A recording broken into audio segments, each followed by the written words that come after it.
Jimmy, crossing the Chesapeake Bay, you see the beauty of the largest estuary in the United States. The Delaware Bay is equally beautiful and just as vital. But did you know Delmarva is home to 5 coastal bays, and each serves an important role in keeping Delmarva and the wildlife that lives in and around it thriving. You, me, and everyone who lives in or visits Delmarva can help conserve and protect our local coastal bays watershed. And we would like to welcome Liz Wist, who is the education coordinator with the Maryland Coastal Bays program, along with Chandler Joyner, who is an environmental educator. Can't wait to learn about this, guys.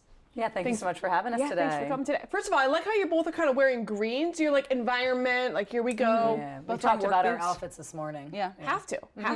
So about the coastal bays, can you kind of give us maybe like the #1 piece of information that maybe we don't realize we miss kind of that's important? Yeah, I appreciate you asking that. I think the thing that surprises people the most when they learn about the coastal bays watershed in comparison to the Chesapeake Bay is that they're completely separate. They're not the same watershed. So you kind of hit the nail on the head when you said you cross over the Chesapeake Bay. It's a big, majestic being, and a lot of resources and effort are put into it. But it's also worth it as you come closer to Assateague and Ocean City to realize that we leave the Chesapeake Bay watershed and we entered the Coastal Bays watershed. Conserving that Coastal Bays watershed, can it be as simple as not littering, or do we have more to do? That's definitely a start. It's definitely a great start.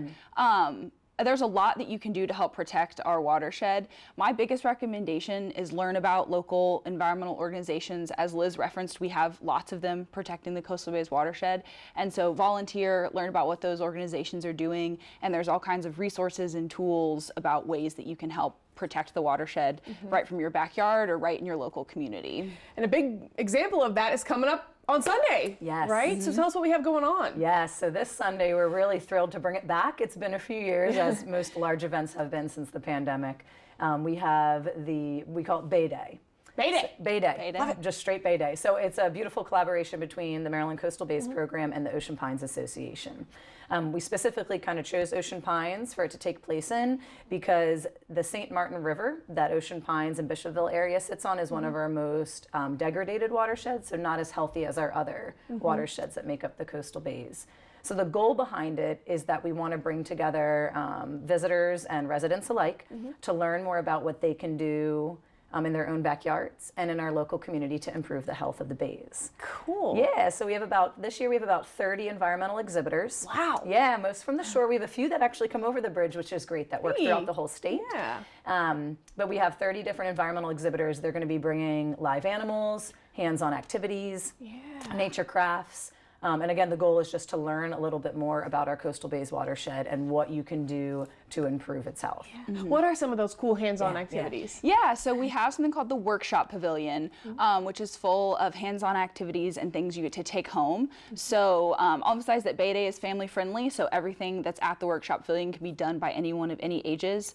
We'll have build your own bird feeders, native plant seed starters. We're also having a native plant giveaway, which is about 300 native plants that we'll just be giving away, one per family. And then we also have fish print t-shirts that you can make.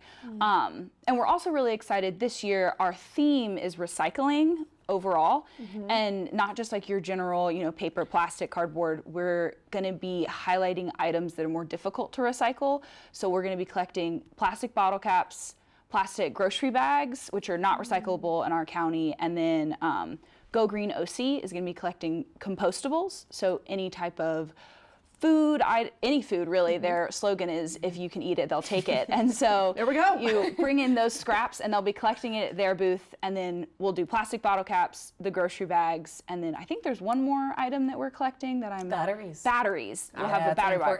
And we'll collect all those and then we'll ship them off for proper recycling at the end of the event. So we encourage everybody to bring those things to the event with them. It's obvious that you two are super passionate about this cause. Can you kind of tell me how that happened, why that is? Yeah, I actually grew up in Berlin, Maryland, right here, and now I work back in it. So I moved away for years. So for me, it's just been really important to work to get a lot of the knowledge about our lower shore back into our school system, because a lot of people, as we say, that they grow up here and then they grow old here a lot, and they're going to be our decision makers, and to be able to have them exposed to different things, just to increase exposure and knowledge, but also to instill a sense of place where they feel like they have a little bit of responsibility for the place we live. So that's kind of where I think my passion stems from. Is I needed to get away for a bit, but I learned what I loved, and I wanted to come back to it. Yeah.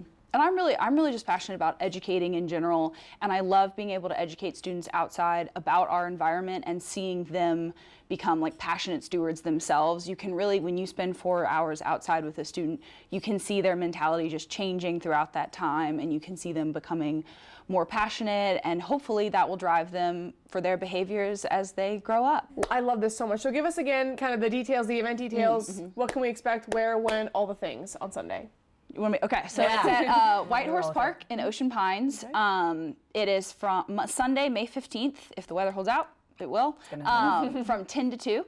And there will be food trucks, live music, exhibitors. Come and go anytime you want. You can stay for an hour, you can stay all day. And 10 to 2, May 15th, White Horse Park. Here we go, Bay Day. Bay Day.